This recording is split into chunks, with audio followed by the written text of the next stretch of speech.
Hello mga friends! I just wanted to share my experience earlier sa pag-visit naman sa Iloilo Living Farm sa Barangay Binangkilan, Santa Barbara. Bao kadurugid ka mga kanding. There are about 300 plus nga mga kanding. Kag may ara nga 30 plus nga mga kanding nga nagapagatas o kung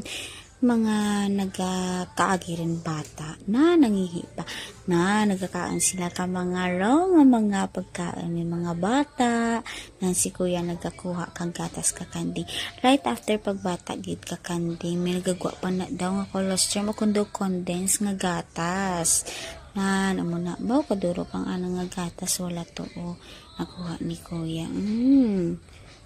do kanamit no